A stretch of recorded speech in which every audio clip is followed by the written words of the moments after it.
Good afternoon, friends. Sorry for the delay. We got into a little technical glitch, and I really apologize for that. Nevertheless, we have an interesting session ahead of us, which is developing an inclusive mindset. And we have with us who better to be able to throw light on this subject than a seasoned HR professional. And coming from the fact that a lot of companies at this point of time are sensitive towards creating an inclusive culture in helping build that culture and environment. So in order to be able to give us some insights and valuable experiential learning from his own illustrious career, we have with us Aditya Mittal. And Aditya is an HR professional based in Singapore. His interests lie in assessing talent and developing people.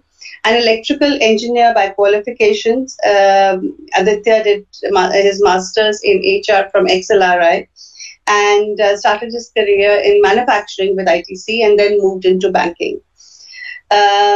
Apart from his work, Aditya is a very athletic person. He likes running, marathons, meditating, swimming, badminton, and he also is a vocal Indian classical music enthusiast. So if we had more time and if we didn't have the technical glitches, we might have just asked Aditya to share some of his lovely singing. But since we have an agenda for this session, we will quickly go into the business of it. So Aditya, it's a great pleasure and an absolute privilege for me to be able to, talk to you about this subject. And so while all leadership across the board talks about having an encouraging inclusion and having an inclusive culture, how do you think when it comes down to actually creating inclusive mindsets, it's a very different ball game? Because at the end of the day, when it comes to a manager selecting a candidate for a particular role, it's not the leadership values that play a role. It's his internal, his own conscious and unconscious biases. So from your experience, how do you think we can create that inclusive mindset when it comes to individuals coming from various backgrounds, various philosophies and beliefs? So how do you think, and please share with us how you feel organizations should deal with this? Sangeeta, I may have missed the first part of your question as I got into the stage. So so basically what I'm saying is that leadership values and company ethos always says, they always state that they're an inclusive organization, and they, everybody, irrespective of any caste, creed, color, gender, disabilities, is eligible to apply and to get jobs and so on and so forth. But when it comes to individual managers, when it comes to a person screening CVs, how do you ensure that the conscious and unconscious biases don't overtake the decision making process? Okay. So first of all, let me wish all the participants a very happy Women's Day, which I know was yesterday, but we are celebrating the whole week as Women's Day and as Women's Day, and I feel like there is so much energy today on the topic of women empowerment across the world that this is certainly a topic worth discussing in a forum like this. So first of all, thanks for the opportunity, and Sangeeta, it's good meeting you. I think you asked 3-4 questions in that one question, so let me try and answer it step by step. First of all, I think by definition, hiring is a subjective process. Okay, I don't know if we can interact with our participants here. Can we? Can. So let me ask the participants, let me start with a question. What do you think is the most expensive hiring process in the world? Can you think of a job for which the hiring process is very, very expensive? So I'm looking at the answers. Leadership roles. Rajshri says leadership roles.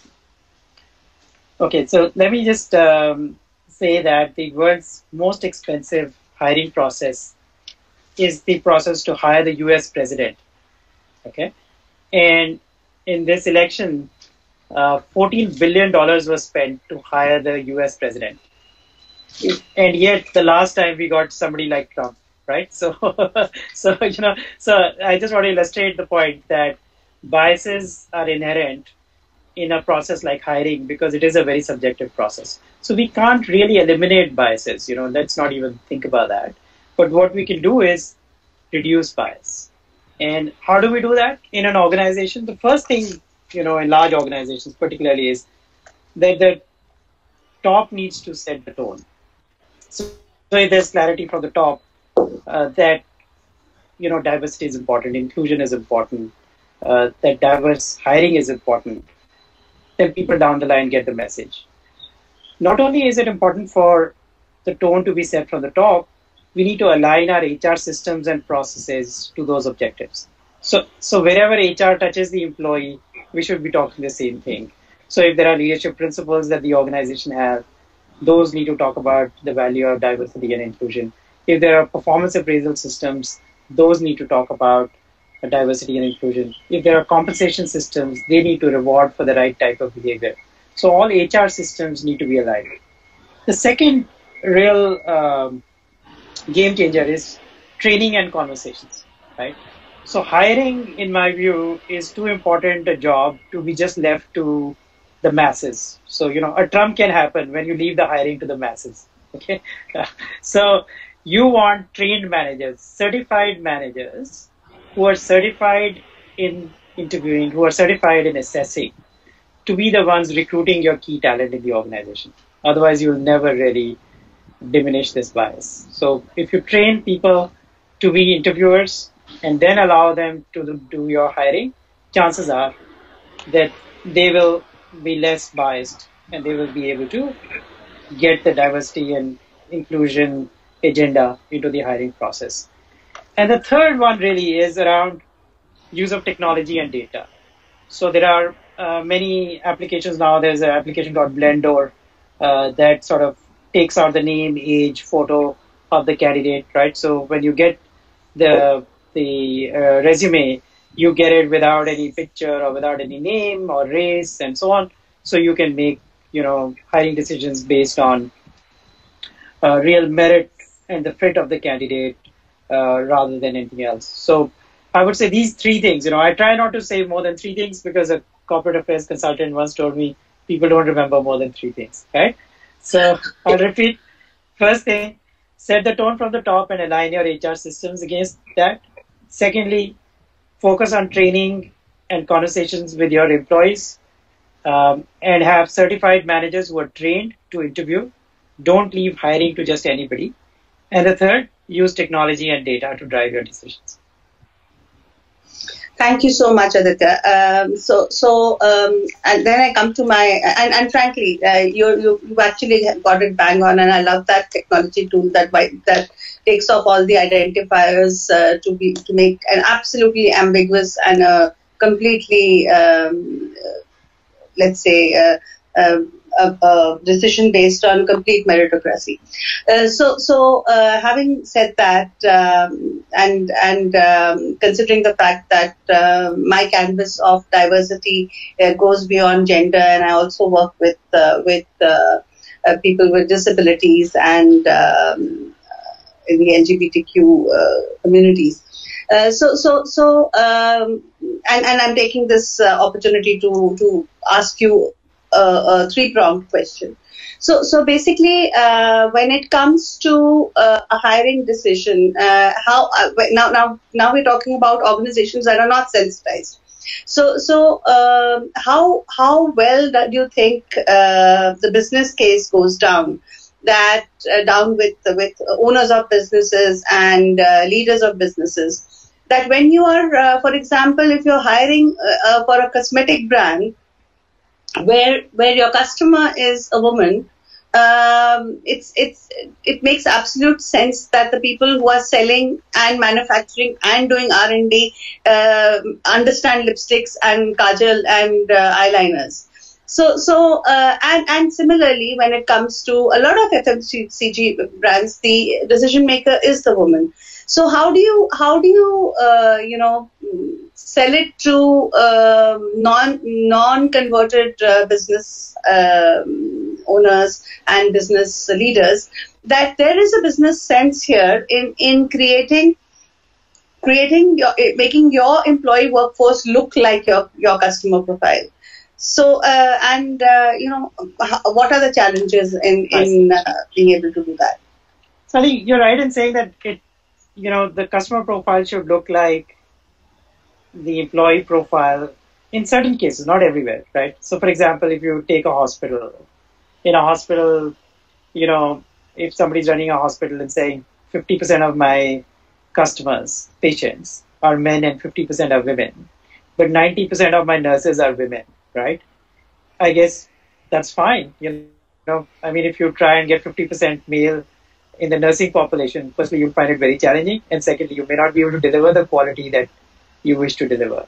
So I would say, but however, on the other side, if you look at large banks or large FMCGs, right, then clearly you are serving a client segment that looks like you, and therefore you should look like, them from your employee profile. But there could be exceptions, like if you're in a private bank, if you're a private bank client, with a net worth of $25 million with the bank, you're not looking for a millionaire to service you. You're looking for somebody who can understand, your finances, may or may not be at the same profile that you are, right? So having said that, I would say the case for diversity and diverse hiring is really economic, right, in business organizations. And it goes down to better retention. It goes down to better engagement. So whether you look at, gender diversity, there is a study by McKinsey which shows that if gender gap is narrowed by 2025, economies will add $12 trillion, okay, to their GDP if the gender gap is narrowed. So that is a significant amount, and that is a good enough case for diversity. We don't need to argue that, right? So if there are more women participating in workforce, obviously the economy is going to be better off. If you look at the developed world versus the developing world, and you see the percentage of women participating in developed world versus developing world, obviously they're ahead, right? And that is one of the reasons why they're developed. So there is a very good business case for more women to participate, in employment in general, at all layers of the organization. I would also sort of think about from a gender point of view, specifically. I would like to touch on an aspect that's not often touched upon. I don't know if you saw the brief I sent you around my interests, but one of my big interests is around, I do something called Kriya Yoga, which is focused on meditation. And through meditation, I'm discovering that the only thing that sits above intellect is intuition. And many of the problems that we face in the world today, we've tried to solve it with intellect, and we have failed miserably, right? So if intellect was that powerful, it could have told you why you are here, where have you come from, where are you going. It doesn't tell you any of those things, right? But intuition sits on top of intellect. And many of these so-called difficult problems can be solved if a human being is able to tap into their intuition. And what do women have as something that is natural? They have much more intuition than men have. So if you think about, artificial intelligence, you think about machine learning and all these technologies that are coming rapidly, they are going to be able to do a lot of the work that we use intellect for, right? But they will never be able to use intuition. Machines don't have intuition. So as machines remove the work that is done using intellect, human beings need to get their act together and get finer on their intuition. Otherwise, they will be replaced by machines, right? Hypothetically. True. And women are right there. They are already ahead of men because they are naturally intuitive. So we don't talk a lot about this in organizations for some reason, including my own. But this is really a revelation to me, in the last few years that I've been pursuing meditation. I think it is phenomenal. So if the women were just able to rely on their intrinsic intuition more than they give themselves credit for, they would be even more successful. I agree with you completely. And when you spoke about the nursing profession, for example, there is a reason why there are more women in that profession, and clearly there is a benefit to it. Notwithstanding, that there definitely are certain professions and certain lines where women lend more value to. Similarly, there are other professions that men might lend more value to. But having said that, when it comes to gender, and I'm now talking about organizations that are again not the evolved lot. I'm not talking about the multinationals. I'm talking about, let's say, a traditional Indian company. And I myself have heard things like, you are a young person and you will be getting married, and then you leave your job, or if XYZ, who happens to be a woman, gets promoted as head of this department, I will resign. So basically, when we talk about mindsets, I mean, we're talking about mindsets as diverse as that, where a person can't bear the thought of having to report to a woman because of the way the person has been brought up, or whatever it may be. So how would you say HR is able to kind of deal with challenges like that? I know you have touched upon it, but I'd like to probe further on something as basic as that. I think it's bringing the conversation closer to the employee, right? So if I see myself as an employee and I say, who are the people who shaped my life, right? The three biggest influences in my life have been my mother, my father, and my wife. And increasingly, my daughter, who's 20 years old, is taking the next place, right? So 3 out of 4 are women, right?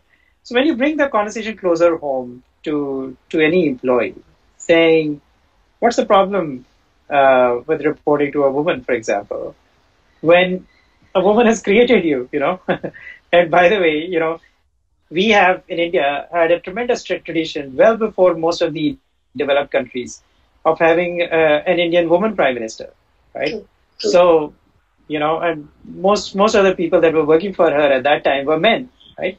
So we've been very evolved, and if you go back into our history, Jhansi ki Rani and so on, there are many, many examples of women leaders that succeeded across generations. So we've come from a very evolved mindset. We've lost it somewhere, but I think it's got to be a combination of just bringing the conversation close to the employee so that he or she can relate to his own reality, and therefore then look at the other side of the lens.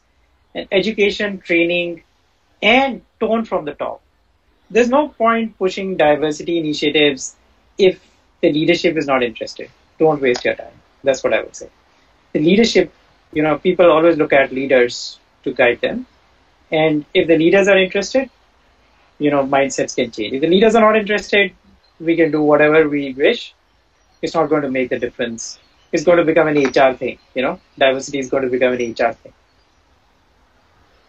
That actually brings me to something very interesting. What you're saying actually has a lot of relevance, that we were very evolved at a point of time and in way back in our history. But in fact, the gender gap report that is brought out by the World Economic Forum it tells us something very, very interesting, because it measures gender gap across 4 parameters: political empowerment, education attainment, economic participation, and education, and health and survival.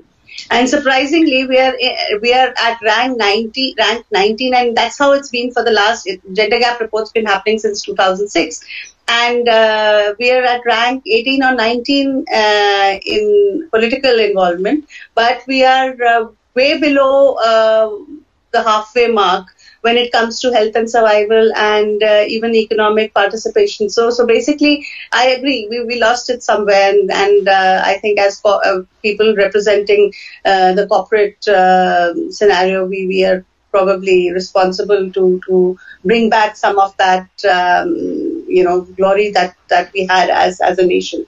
So this brings me to another question, that there is when it comes to diversity and inclusion, there is a certain investment involved in terms of the kind of be it maternity leave. Now maternity leave has extended from 3 to 6 months, or be it accommodations for people with disabilities, or be it any other kind of accommodation that we make to be able to be more inclusive. A lot of gender friendly policies, and so on and so forth. So in terms of a cost benefit, yes, you've spoken about studies that have but in terms of cost benefit, when it comes to helping convert organizations to understand, because clearly, I mean, the point is that we still across sectors, the good sectors probably, let's say good for gender, let's say IT and hospitality and so on and so forth are better off. But then by and large, an 8 to 9% is probably the best we have across most sectors. So how do you see that increasing over the years?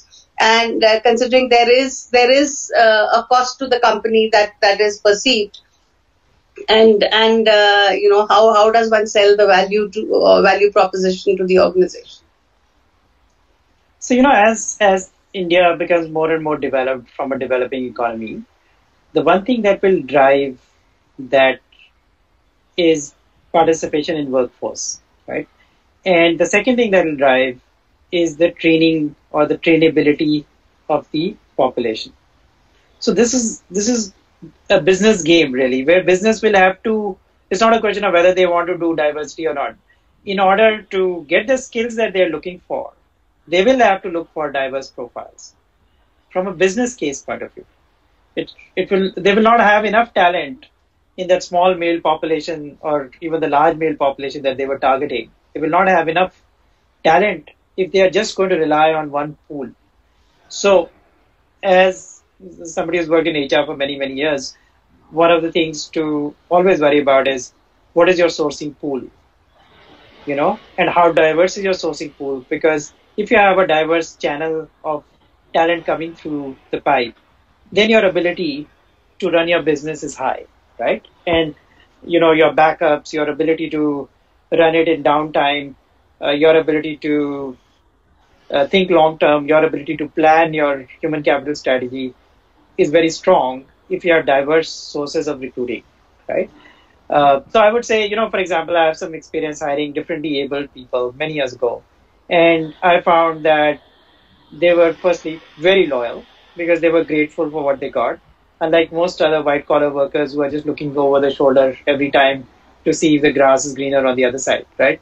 They're not necessarily just looking at any grass anywhere. They are very happy and content with what they've got. So they're more loyal, they're more hardworking, they're more focused. That's got to have a business impact in dollar and cents because you're getting much better retention. So if you look at cost of attrition in organizations, every time you lose a fully performing person, it's up to 15 months of salary of that person that you've lost. Because it'll take you 3 to 6 months to hire a replacement. and then it'll take 6 to 9 months for that replacement to become fully performing. Best case scenario, equivalent to the person that you lost. So if somebody tries to, put it in simple math, then you have to sort of weigh your costs of attrition with the costs of hiring a more diverse profile that gives you better retention, better quality over time. You have to invest in it to see the advantage. If you're only hiring one or two here and there, it's not going to work. So you have to think big. You have to hire, and you have to create an environment for them, an environment of inclusion for them to be successful where they are. And then over time, you will see results. So the ROI of this is not like in a month or 2 months. It may be over like 5 years. So if some businessman, even a small business, has a long-term view of his or her business, they will reach the same conclusion invariably. But they've got to be able to look at it long-term.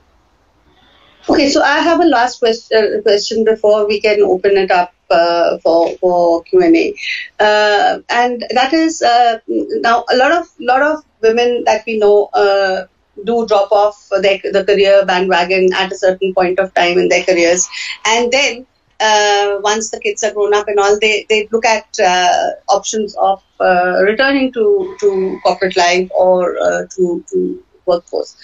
Lots of companies, the Tatas have the Skip program. Another company, I'm forgetting, I think Genpact has something called Bring Her Back. So while there are a lot of these programs that are prevalent to get women back into the workforce, what do you think is the reason that not many of them are very successful, and what can we do to make them more vibrant? I think it's lack of management will. That's all it is, right? So like everything in leadership, unless you have will, it's not going to happen.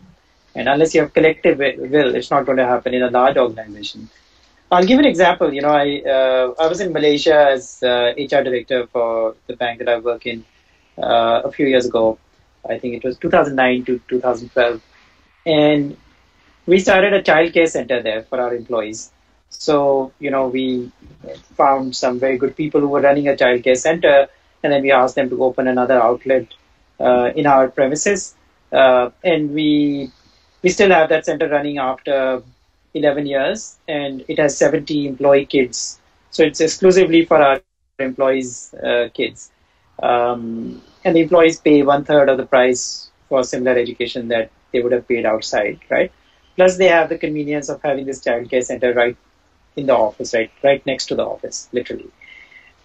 So, as I was coming off my assignment in Malaysia, coming back to Singapore, there were a few farewells organized, and so one of the farewells, one lady walked up to me. I didn't know her at all. She was obviously an employee. And she said, Aditya, I just want to thank you. And I said, well, I don't know you. I'm sorry, but, she said, look, I want to thank you because you saved my marriage.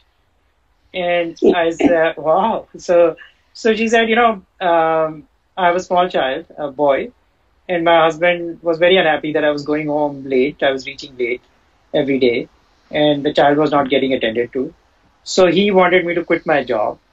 And it was coming to a point where I didn't want to quit my job. So I was willing to quit the marriage, right? And she said, just that moment you started this childcare center. Now I bring my child. My supervisor knows that I can't bring my child to work after 6 o'clock when the childcare center closes. So I have permission to go home at 6, So she said, my husband is happy because I'm home by 6:30, right? My child is happy. You saved my marriage. So, so how do you explain ROI to people, when you get commentary like this, right? So that's kind of stayed with me to say the impact of creating equal enablers for our employees when they need it most, So the women are not saying, promote me faster, Our good women say, hey, I'm as good or sometimes or many times better than the men around me. So I don't need any quota for me to get promoted.